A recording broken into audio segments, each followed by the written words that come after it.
ഒരു കൂട്ടിൽ ഒരു റാണി കാണത്തുള്ളൂ. അതിന്റെ മുട്ടയും കുട്ടികളായിട്ടാണ് ഇതിൻ്റെ അകത്ത് ആടി വെച്ചിരിക്കുന്നത്. അപ്പൊ ഇത് വിരിഞ്ഞതിന് ശേഷം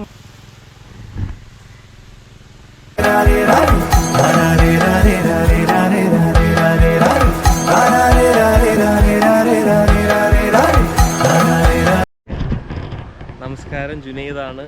നമ്മൾ ഇന്ന് ട്രാവൽ വീഡിയോ ഒന്നല്ല ചെയ്യുന്നത്. നമ്മളിപ്പോൾ ഉള്ളത് ഒരു ചെറിയ കൃഷിത്തോട്ടത്തിലാണ്. നമ്മളെ ഫരഞ്ഞൂർ മണ്ണിലാണ് ഈ കൃഷിത്തോട്ടം ഉള്ളത്. നമുക്ക് അജിത്തേട്ടനെ പരിചയപ്പെടാം. ഇതാണ് അജിത്ത്. ഈ പുള്ളിയുടെ സ്ഥലമാണ് ഇത്. അതായത് ഒരു 4 വർഷമായി അല്ലേ അണ്ണാ? ഇതിപ്പോൾ 4 വർഷമായി. നമുക്ക് ബാക്കി കാര്യങ്ങളൊക്കെ നമുക്ക് പുള്ളിയിൽ നിന്ന് തന്നെ അറിയാം. ഇപ്പം നമ്മൾ ഇവിടെ എന്തൊക്കെയാണ് കൃഷി ചെയ്ത് ചെയ്യുന്നത്? എല്ലാം ഞാൻ ഇപ്പം ചെയ്യുന്നതെന്ന് പറഞ്ഞു കഴിഞ്ഞാൽ ചീര കൃഷി, മെയിനായിട്ട് ചീര, പിന്നെ വാഴ കൃഷി, പിന്നെ ബാക്കിയുള്ള ചെറിയ പച്ചക്കറി, അങ്ങനെ. പിന്നെ മത്സ്യകൃഷിയുണ്ട് കുറച്ച്. മത്സ്യം എന്ന് പറഞ്ഞാൽ ഏതൊക്കെ ഉണ്ടായിരുന്നു? ഇപ്പം ഇട്ടേക്കുന്നത് സിലോപ്പി മാത്രമേ ഇട്ടിട്ടുള്ളൂ. ഇപ്പോൾ ഒരു 1.5 മാസം പ്രായമുള്ളത്. ഓക്കെ. ഇതിപ്പോൾ എത്ര കാലാകുമ്പോഴാണ് ഇതിൻ്റെ വിളവെടുപ്പ്? ഇത് തീറ്റയ്ക്ക് അനുസരിച്ചാണ്. കാരണം 6 മാസം കൊണ്ട് വിളവെടുക്കാം. 6 മാസം കറക്റ്റ് ഒരു 300, 400, 500 ഗ്രാം. ഞാൻ പിന്നെ നമ്മളിവിടെ വരുന്നൊരു തിരക്കിയപ്പോൾ നിങ്ങൾക്ക് അവാർഡ് എന്തിനോ കിട്ടിയെന്ന് പറഞ്ഞു നമ്മുടെ പാങ്ങോട് പഞ്ചായത്തിൽ നിന്ന്. എന്താണ്? ഒരു ചെറിയൊരു കർഷകരുടെ. ആയിത്തേട്ടാ, ഇതിപ്പം ഏതിനും ചീരയാണ് ഇപ്പോൾ? ഇപ്പം ഈ ചെയ്തിരിക്കുന്ന ചീര എന്ന് പറയുന്നത് അരുൺ ചീരയാണ്. അരുൺ ചീരയും ചെയ്തിട്ടുണ്ട്, പ്ലാത്താങ്കര ചീരയും ചെയ്തിട്ടുണ്ട്. 2 ഇനം ചീര. ഇപ്പം അരുൺ ചീരയാണ് ഇപ്പം പരുവായി നിൽക്കുന്നത്. ഇതാണ് അരുൺ ചീര. ഇപ്പം അരുൺ ചീര എന്ന് പറഞ്ഞാൽ ഇപ്പം 40 ദിവസമായ ചീരയാണ്. ഇപ്പം ഇത് കൊടുക്കാനുള്ള പരുവായി. വളവും കാര്യങ്ങളൊക്കെ എന്തിനാണ് ഇതിൻ്റെ?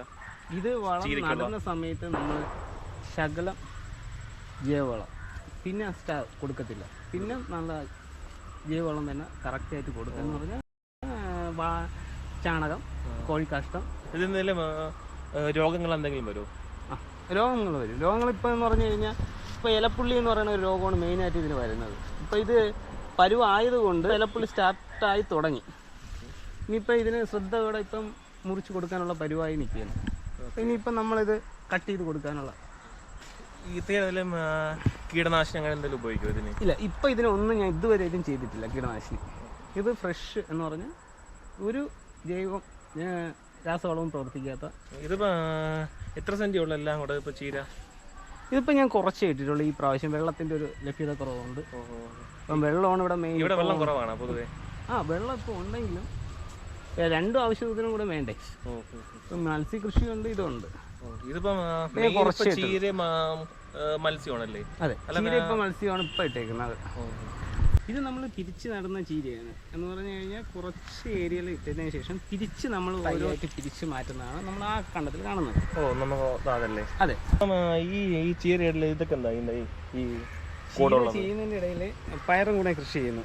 കാരണം എന്താ പറഞ്ഞാൽ ചീര വിളവെടുത്ത് കഴിഞ്ഞാൽ സ്ഥലം വേസ്റ്റായി പോകും. ബാക്കി അതിന് പകരം ഇപ്പം പയറും കൂടെ കൃഷി ചെയ്യുന്നു. ഇത് കഴിയുമ്പോൾ പയറിൻ്റെ വിളവെടുപ്പ്. അതും ഈ 1 മാസം തന്നെയാണോ? അല്ലല്ല, അത് 60 ദിവസം. 60 ദിവസം അല്ലേ? ഓക്കെ. ഇതിപ്പം വാഴ നനയുമ്പോൾ ചീരയും കൂടെ നനയട്ടെന്ന് വിചാരിച്ച് ഞാൻ പയറും കൂടെ ചെയ്തു. ആ ഒരു കൃഷി രീതി.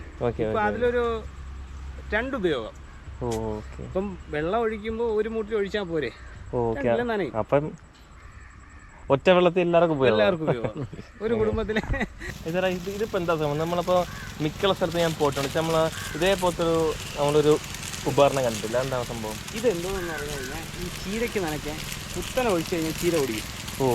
ഈ ഒരു ഇതിപ്പം അതായത് അവിടുത്തെ പവറിന് പറഞ്ഞ വെള്ളം ഇവിടെ നമുക്ക് കുറച്ച് സോയിലിൽ പോകും അല്ലേ? സോയിലായി പോകും. അപ്പം ഈ ഇലക്ക് കേടും പറ്റത്തില്ല, ഇലപ്പുള്ളി കുറയുകയും ചെയ്യും. നമ്മൾ ഒടിയാനും ചാൻസ് കുറവായിരിക്കും. അധികം ഒരു സിസ്റ്റം. ഇതിപ്പോ തേനല്ലേ? ഇപ്പം തേന് ഞാനിത് പിരിച്ച കൂടാണ്. പിരിച്ചെന്ന് പറഞ്ഞാൽ എങ്ങനെ? പിരിച്ചതെന്ന് പറഞ്ഞു കഴിഞ്ഞാൽ എനിക്ക് ഒരുപാട് കൂടുണ്ട്. വീട്ടിൻ്റെ അവിടെ ഒരുപാട് കൂടുള്ളതാണ്. ഇവിടെ നിന്ന് ഒരു കൂട് ഞാൻ പിരിച്ച് ഞാനിവിടെ വെച്ചതാണ്. കൃഷി ആവശ്യത്തിന് വേണ്ടി മാത്രം. സത്യം പറഞ്ഞാൽ ഇവിടെ എല്ലാ കൃഷിയും ഉണ്ട്. ഇത് തേനീച്ച കൂട് ഏറ്റവും കൂടുതൽ ചെറിയ തേനും വലിയ തേനുമാണ് വീട്ടിൽ കൃഷി ചെയ്യുന്നത്. ഞാനിത് കൂടുതലായിട്ട് ചെയ്യുന്നതല്ല, ഞാനൊന്ന് ട്രൈ ചെയ്ത്. കാരണം എന്താ പറഞ്ഞാൽ ഇത് വിജയിക്കും എന്നുള്ള രീതിയിൽ ഉറപ്പിൽ കുറച്ച് കൂടെ എടുത്ത് ഞാൻ ചെയ്തു നോക്കിയാണ്. അപ്പം അത് പഠിച്ചെടുത്തതിന് ശേഷം വിപുലമാക്കാന്നുള്ളൊരു ഇതിലാണ് ഇത് മുന്നോട്ട് പോകുന്നത്. നമ്മൊന്ന് തുറന്നു നോക്കാൻ പറ്റുമോ? ഇതിനെന്താ തുറന്നു നോക്കാൻ? ചേട്ടാ ഇതിപ്പോൾ എന്താണ് സംഭവം? ഇത് റാണിക്ക് നമ്മളിപ്പോൾ റാണി ഇതിൽ ആയിട്ടില്ല, പിരിച്ച കൂടാണ്. അപ്പോൾ പിരിച്ച കൂടാവ സമയത്ത് റാണി നമ്മൾ ഇതിൻ്റെ അകത്ത് ആക്കിയതിന് ശേഷം വേറൊരു കൂട്ടിൽ നിന്ന് റാണിയുടെ മുട്ട എടുത്ത് നമ്മൾ കൂട്ടിൻ്റെ അകത്ത് വയ്ക്കും. അതിന് യൂസ് ചെയ്യുന്ന ബോക്സാണിത്. ഇതിന് റാണിക്ക് മാത്രമേ ഇതിൻ്റെ അകത്ത് കിടക്കാൻ പറ്റുള്ളൂ. റാണി ഇതിൽ നിന്ന് പുറത്ത് വരത്തില്ല, മറ്റ് ഈച്ചയ്ക്ക് അകത്ത് കയറാനും പറ്റും. റാണിക്ക് വലിപ്പം കൂടുതലാണ്, മനസ്സിലായില്ലേ? ഇതിപ്പം കണ്ടോ, ഇപ്പം ഇത് റാണിന്ന് സെല്ലിൽ നിന്ന് ഞാൻ ഇറക്കി വിട്ടതാണ്. എന്നിട്ട് ഞാൻ ഇതിവിടെ എടുത്ത് വെച്ചതാണ്, മറന്നുപോയി എടുത്ത്. ആക്രമിക്കുകയും ചെയ്യും അങ്ങനെ ഓപ്പൺ ആക്കുമ്പോൾ. ഇത് ശ്രദ്ധിക്കേണ്ട കാര്യം എന്ന് പറഞ്ഞു കഴിഞ്ഞാൽ ഇത് പതുക്കെ എടുക്കാവും. ഇതിനെന്ന് പറഞ്ഞാൽ ഇത് അറിയരുത് കൂട് അനക്കുന്നത്. ഇത് ഞാനിപ്പോൾ കൂട് ഓപ്പൺ ചെയ്യാൻ പോവാണ്, ശ്രദ്ധിച്ചിരിക്കണം.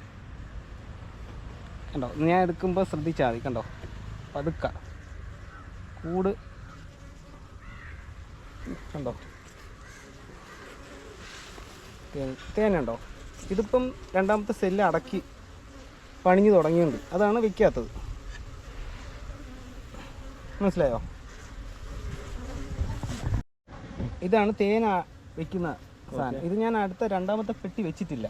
അല്ല ഇതിപ്പോ ചേട്ടാ അതിപ്പോ നമ്മളൊരു ഒരു റാണി യന്ത്ര ബോക്സ് പറഞ്ഞില്ലേ, അതെന്താണ് സംഭവം?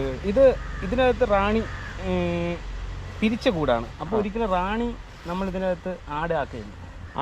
ഒരു കൂട്ടിൽ ഒരു റാണിയെ കാണത്തുള്ളൂ. അതിൻ്റെ മുട്ടയും കുട്ടികളായിട്ടാണ് ഇതിൻ്റെ അകത്ത് ആട് ചെയ്ത് വെച്ചിരിക്കുന്നത്. അപ്പോൾ ഇത് വിരിഞ്ഞതിന് ശേഷം മാത്രമേ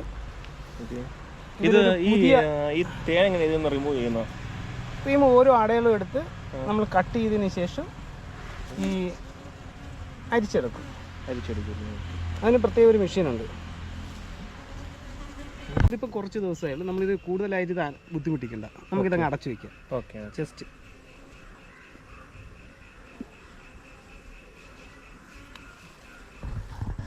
ഇത് വീട്ടാവശ്യത്തിന് വേണ്ടി മാത്രമുള്ളതാണ്, എൻ്റെ വീട്ടാവശ്യത്തിന്.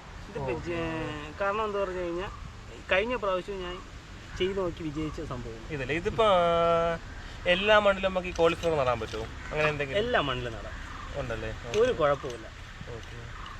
നമ്മളിത് നോക്കി പരിചയിച്ചെടുക്കുന്നത് എങ്ങനെ ഇരിക്കും അതിനെ പോലെ ആയിരിക്കും ഇതിൻ്റെ ഫലം. നമ്മൾ മറ്റുള്ള സ്ഥലത്ത് പോലെ വലിയ പ്രതീക്ഷയൊന്നും വേണ്ട, നമ്മളൊരു വീട്ടാവശ്യത്തിന് വേണ്ടി മാത്രം. ഈ പ്രതീക്ഷ എന്ന് പറഞ്ഞാൽ എങ്ങനെയാണ്? പ്രതീക്ഷിക്കുന്ന വലിപ്പവും ഭയങ്കര വലിപ്പവും അങ്ങനെയൊന്നും പ്രതീക്ഷിക്കേണ്ട. നമ്മൾ നോർമലി കേരളത്തിൽ എത്രയാണ് വിളവ് ആ ഒരു രീതി, ഒരു സൈസ്.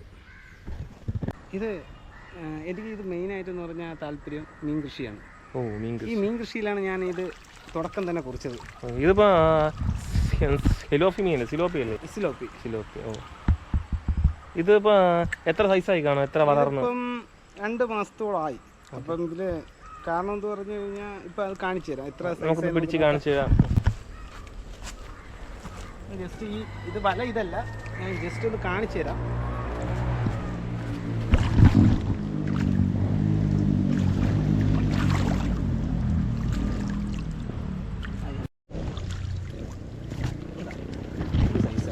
ഇത് 2 മാസത്തെ സൈസായിട്ടാണ്. 2 മാസമല്ലേ? ഇതൊരു 2 മാസം ആയില്ല കറക്റ്റ് പറഞ്ഞു കഴിഞ്ഞാൽ. എത്രയാണ് സമയം? ഇതിപ്പോൾ ഇനി ഒരു 4 മാസം കൂടെ ഉണ്ട് സമയം, 4-5 മാസം കൂടെ ഉണ്ട് സമയം. 5 മാസം? അതെ. ഇതിപ്പോൾ എത്ര കിലോ വരെ പോകും? ഇതിപ്പം ഈ ദിവസം കൂടുന്നതനുസരിച്ച് എത്ര കിലോ ആണെങ്കിലും വരാം. ഇപ്പം നമ്മളിത് 6 മാസത്തിൽ വിളവെടുത്തില്ല എന്നുണ്ടെങ്കിൽ നെയ്യ് വയ്ക്കും. 6 മാസം വിളവെടുത്തില്ല എന്നുണ്ടെങ്കിൽ നെയ്യ് വയ്ക്കും. പിന്നെ അത് വേറെ ടേസ്റ്റാണ്. ഈ മീൻ എന്താണ് ഫുഡ് കൊടുക്കുന്നത്? മീൻ ഫുഡ് നമുക്ക് ഓരോ മാസത്തിലും ഓരോ ഇതാണ്. പോയിന്റ് ഇതാണ് തീറ്റ. ഇതാണ് ഇപ്പം ഞാൻ എടുത്തേക്കുന്ന 2 പോയിൻ്റാണ്. 2 പോയിന്റ് അല്ലേ? അപ്പം 2 പോയിന്റ് എടുത്തു കഴിഞ്ഞാൽ പ്രോട്ടീൻ കൂടുതലായിരിക്കും. ഇതിപ്പോൾ മാസം കൂടുന്നതും അങ്ങനെ ഇതിൻ്റെ ഫുഡ് മാറിക്കൊണ്ടിരിക്കും. ഇതിപ്പോൾ ഇത് എന്താണ് വ്യത്യാസം ഈ ഫുഡും? ഇത് നമ്മൾ പച്ചക്കറി കൊടുക്കും, ഇത് മാത്രമല്ല കൊടുക്കും. നമ്മൾ പച്ചക്കറി കൊടുക്കും, ചീര കൊടുക്കും, ഓരോന്നിനും ഓരോ ഇതാണ് എന്ന് പറഞ്ഞു കഴിഞ്ഞാൽ ഏത് കൊടുത്താലും ഈ ഫുഡ് സിലോപ്പിക്ക് കൃഷി കഴിക്കുമല്ലോ. കപ്പയ്ക്ക, ചീര.